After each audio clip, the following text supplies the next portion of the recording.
नमस्कार प्यारे बच्चों, सुप्रभातम। कैसे हैं आप? हरे कृष्णा हिंदी यूट्यूब चैनल में आपका स्वागत है। मेरे प्यारे भैया, पिछले वीडियो में हम आपको काव्य संकलन से सूरदास के जीवन परिचय एवं उनकी रचनाओं से संबंधित और सूरदास के पद की व्याख्या और उनका जीवन परिचय आपको उस वीडियो में दिए हैं। आज के इस वीडियो में गद्य संकलन से आचार्य रामचंद्र शुक्ल तथा उनके शीर्षक मित्रता पर चर्चा किया जाएगा। जैसा कि हम सभी जानते हैं कि आचार्य रामचंद्र शुक्ल युग के बहुत ही श्रेष्ठ लेखकों में माने जाते हैं। आचार्य रामचंद्र शुक्ल हिंदी साहित्य आकाश के ऐसे दैदीप्यमान नक्षत्र हैं जो पाठक को अज्ञान रूपी अंधकार से दूर हटाकर ज्ञान के ऐसे आलोक में ले जाते हैं जहां विवेक और बुद्धि का सुखद साम्राज्य होता है। शुक्ल जी एक कुशल आलोचक, निबंधकार और इतिहास लेखन के क्षेत्र में भी अग्रगण्य थे। इन्होंने अपने काल के ही नहीं, आचार्य शुक्ल अपने समय के ही नहीं अपितु वर्तमान के भी लेखक और पाठक दोनों का ही पर्याप्त मार्गदर्शन किया है। हिंदी के प्रतिभा संपन्न मूर्धन्य समीक्षक एवं युग प्रवर्तक साहित्यकार आचार्य रामचंद्र जी का जन्म 1884 ईस्वी में बस्ती जिले के अगोना नामक ग्राम में हुआ था। इनके पिता चंद्रबली शुक्ल जो कि मिर्जापुर में कानूनगो थे। इनकी माता अत्यंत विशुद्धि थी। इनकी माता अत्यंत विदुषी और धार्मिक प्रवृत्ति की थी। इनकी प्रारंभिक शिक्षा दीक्षा अपने पिता के पास जिले के राठ तहसील में हुआ। इन्होंने मिशन स्कूल से 10वीं की परीक्षा उत्तीर्ण की और 10वीं पढ़ने के बाद इन्हें मुख्य विषय गणित में कमजोर होने के कारण ये आगे नहीं पढ़ सके। ये एफए यानी इंटरमीडिएट की शिक्षा इलाहाबाद से ली थी, किंतु परीक्षा से पूर्व ही विद्यालय छूट गया। इसके पश्चात इन्होंने मिर्जापुर के न्यायालय में नौकरी की, जो कि उनके स्वभाव के अनुकूल नहीं था। अतः ये मिर्जापुर के मिशन स्कूल में चित्रकला के अध्यापक हो गए। अध्यापन का कार्य करते हुए इन्होंने अनेक विधाओं पर अपनी लेखनी चलाई। कहानी, कविता, निबंध, नाटक आदि की रचना की। इनकी विद्वता से प्रभावित होकर इनकी इस साहित्य की प्रतिभा को देख करके हिंदी शब्द सागर के संपादन कार्य में सहयोग के लिए हिंदी शब्द सागर के संपादन कार्य के सहयोग के लिए डॉक्टर श्याम सुंदर दास जी द्वारा काशी नागरिक चाणी सभा में ससम्मान बुलाया गया। जैसा कि आप छात्रों जानते होंगे, काशी नागरिक चाणी सभा की स्थापना डॉक्टर श्याम सुंदर दास 1897 ईस्वी में वाराणसी में किया था। उसी काशी नागरिक चाणी सभा से हिंदी शब्द सागर के संपादन के कार्य के लिए इन्हें श्याम सुंदर दास ने आदरपूर्वक सम्मान से बुलाया। वहां ये 19 वर्ष तक रहे। साथ ही साथ काशी नागरिक चाणी पत्रिका का संपादन भी किया। कभी कभी इस प्रकार के प्रश्न आते हैं कि काशी नागरिक चाणी पत्रिका का संपादन किसने किया? तो आचार्य रामचंद्र शुक्ल। कभी कभी पूछता है कि काशी नागरिक चाणी सभा की स्थापना किसने किया? तो ध्यान दीजिए, वो डॉक्टर श्याम सुंदर दास 1897 ईस्वी में वाराणसी में किया था। यह भी प्रश्न बहुत पूछता है कि काशी नागरिक सभा की स्थापना किस युग में हुआ, तो 1897 यानी भारतीय युग में हुआ। कुछ समय पश्चात इनकी नियुक्ति काशी हिंदू विश्वविद्यालय में हिंदी विभाग के प्राध्यापक के रूप में हो गए। और श्याम सुंदर दास जी के अवकाश प्राप्त करने के बाद, क्योंकि श्याम सुंदर दास थे, उनके साथ हिंदी सप्सागर के संपादन का सहायक रूप में कार्य करते थे, इसलिए श्याम सुंदर दास इन्हें काशी हिंदू विश्वविद्यालय में अध्यापक के पद पर रखवाए और बाद में जब ये अवकाश प्राप्त कर लिए उसके बाद ये ही हिंदी विभाग के अध्यक्ष हो गए। और श्याम सुंदर दास जी के अवकाश के बाद वहां का कार्यभार आपने संभाला। स्वाभिमानी और गंभीर प्रकृति का हिंदी का यह दिग्गज साहित्यकार सन 1941 ईस्वी में स्वर्गवास को प्राप्त हो गया। तो मेरे प्यारे बच्चों, ये आचार्य रामचंद्र शुक्ल ये हिंदी निबंध को नया आयाम देकर उसे ठोस धरातल पर प्रतिष्ठित करने का कार्य किया। हिंदी निबंध का नया आयाम देकर उसे ठोस धरातल पर प्रतिष्ठित करने वाले शुक्ल जी हिंदी साहित्य के मूर्धन्य आलोचक, श्रेष्ठ निबंधकार, निष्पक्ष इतिहासकार, महान शैलीकार, युग प्रवर्तक और साहित्यकार थे। ये हृदय से तो कवि, मस्तिष्क से आलोचक और जीवन से अध्यापक थे। हिंदी साहित्य में इनका मूर्धन्य स्थान है। इनकी विलक्षण प्रतिभा के कारण ही इनके समकालीन हिंदी गद्य के काल को शुक्ल युग के नाम से संबोधित किया गया। शुक्ल जी के विषय में शुक्लोत्तर युग के एक इतिहासकार हैं डॉक्टर हजारी प्रसाद द्विवेदी। उन्होंने कहा, आचार्य शुक्ल उन महिमाशाली लेखकों में हैं जिनकी प्रत्येक पंक्ति आदर के साथ पढ़ी जाती है। आचार्य शुक्ल उन महिमाशाली लेखकों में हैं जिनकी प्रत्येक पंक्ति बड़े सम्मान के साथ पढ़ी जाती है और भविष्य को प्रभावित करती रहती है। आचार्य शब्द ऐसे ही कर्ता साहित्यकारों के योग्य है और सराहनीय है। तो आइए देखिए, हम आपको ये जो जीवन परिचय आचार्य रामचंद्र शुक्ल का पढ़ाए, उसके बाद हम आपको इस पैराग्राफ की व्याख्या भी बताएंगे। एक पैराग्राफ, दो पैराग्राफ, फिर उसके बाद आपको हम इनके विषय में बताते चलेंगे। देखें आप, तो देखिए बच्चों, आचार्य शुक्ल इनका जन्म 1884 ईस्वी में हुआ और स्थान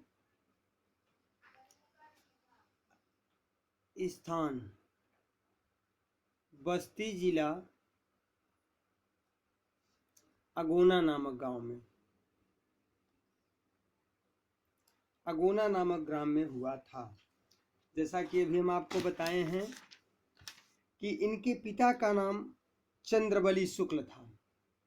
पिता इनके जो थे वो कौन थे? चंद्रबली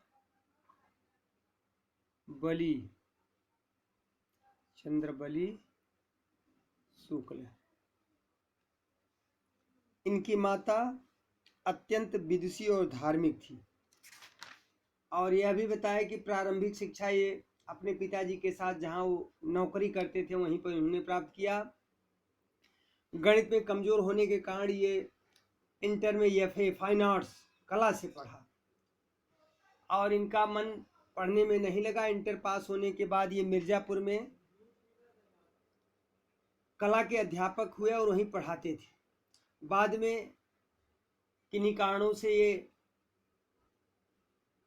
नौकरी जो है छोड़ करके, अध्यापन कार्य छोड़ करके ये न्यायालय में कानूनगो के पद पर कार्य किए, लेकिन वो जो उनके स्वभाव पर के अनुकूल नहीं था।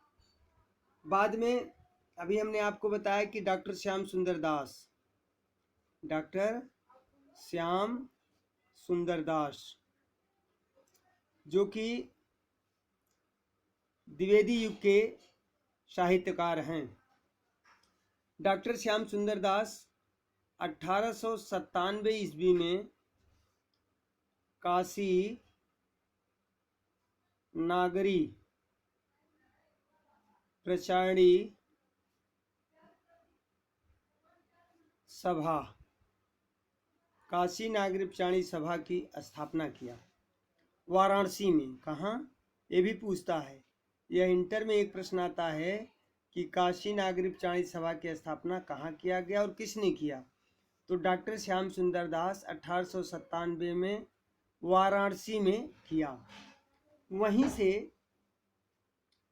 वहीं पर डॉक्टर श्याम सुंदर दास आचार्य रामचंद्र शुक्ल को ससम्मान हिंदी शब्दसागर के संपादन कार्य हेतु के सहयोग के लिए श्याम सुंदर दास ने इन्हें काशी नागरिकचाणी सभा में बुलाया और 19 वर्ष तक काशी नागरिकचाणी पत्रिका का संपादन भी किया। इन्होंने जो काशी नागरिकचाणी सभा में ही 19 वर्ष तक काशी नागरिक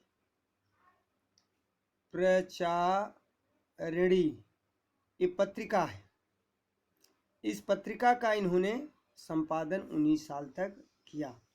इस सभा में ये संस्था है, इसमें 19 वर्ष तक इन्होंने संपादन का कार्य किया। सन 1900 मृत्यु इनकी देखिए 1941 ईस्वी में आपका स्वर्गवास हो गया। आगे इनकी रचनाएं देखेंगे, इनकी रचनाएं देखें आप। इनका जो है निबंध, शुक्ल जी एक प्रसिद्ध निबंधकार, निष्पक्ष आलोचक, श्रेष्ठ इतिहासकार और सफल संपादक थे। तो पहला जो इनका है वो है निबंध विधा। इन्होंने निबंध विधा पर भी अपनी लेखनी चलाई।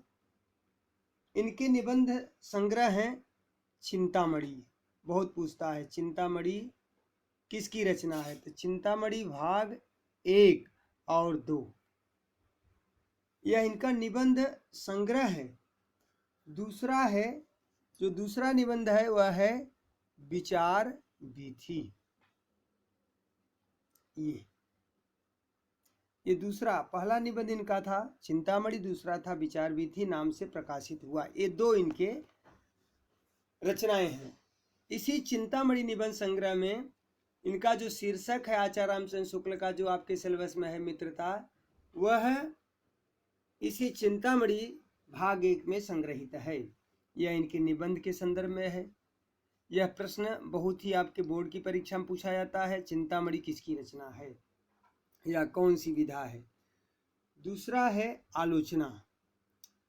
ये बहुत बड़े आलोचक भी थे, शुक्ल युग के आलोचक के रूप में जाने जाते थे। शुक्ल जी आलोचना के सम्राट हैं।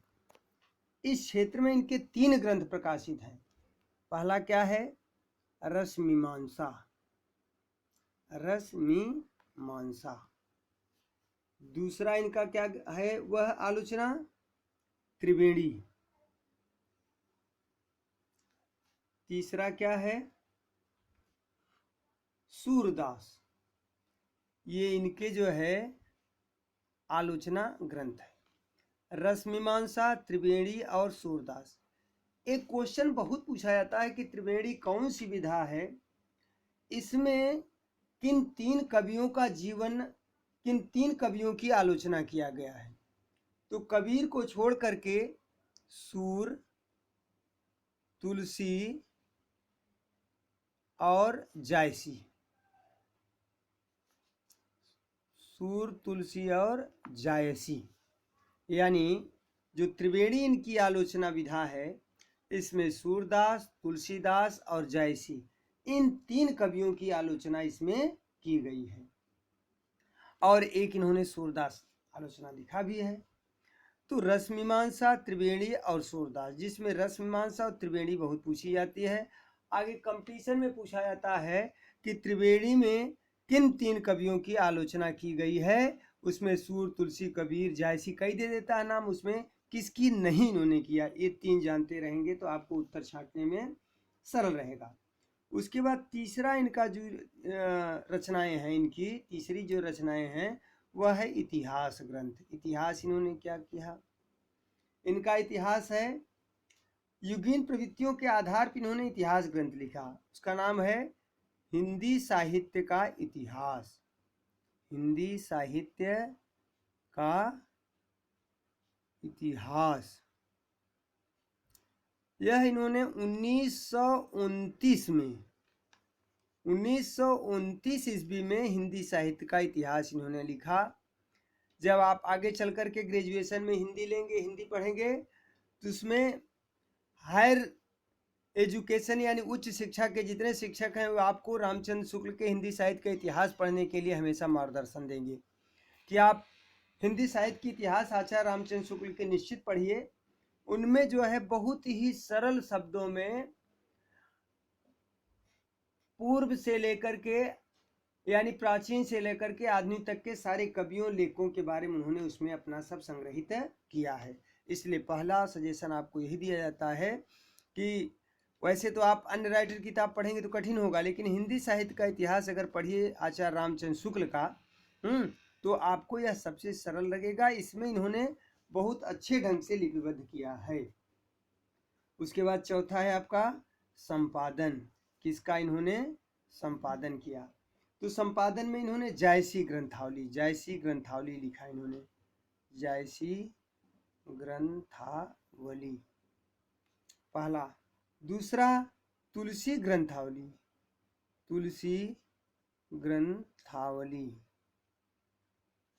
और उसके बाद भ्रमर गीत सार।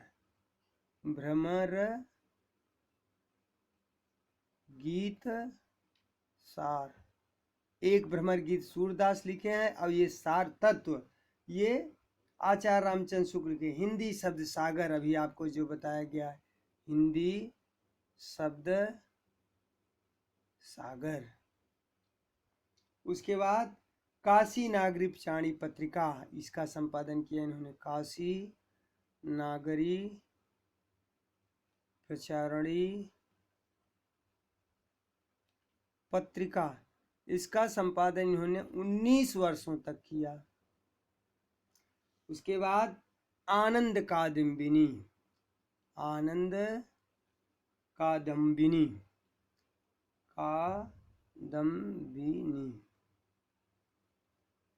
जिसको आगे चल करके बद्रीनाथ चौधरी ने इसका संपादन किया। तो ये जो है आचार्य रामचंद्र शुक्ल की रचनाएं हैं। मुख्य निबंध, आलोचक थे इसलिए इन्होंने आलोचना, इसको क्या है आलोचना, ये देखिए ये एक विधा इनकी आलोचना। और इसके अतिरिक्त शुक्ल जी ने कहानी एक लिखा, उस कहानी का नाम है 11 वर्ष का समय। कहानी 11 वर्ष का समय। यहीं देखिए एक चीज और आपको बता देना चाहते हैं, जब कहानी विधा आप पढ़ेंगे तो उसमें ये पूछा जाता है हिंदी की पहली कहानी कौन सी है। हिंदी की पहली कहानी इंदुमती किशोरीलाल गोस्वामी ने लिखा, लेकिन कुछ इतिहासकार हिंदी की पहली कहानी 7 मानते हैं। पहला इंदुमती और उसके बाद रानी केतकी की कहानी, 11 वर्ष का समय, दुलाई वाली, पंडित पंडितानी, प्लेग की चुड़ैल आदि।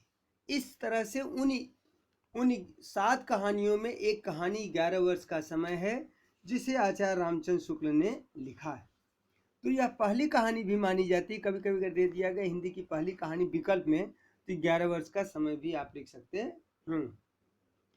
साथ ही साथ इन्होंने इसके अतिरिक्त काव्य रचना भी किया है। इनकी काव्य रचना देखिए, काव्य रचना इनका है अभिमन्यु वध।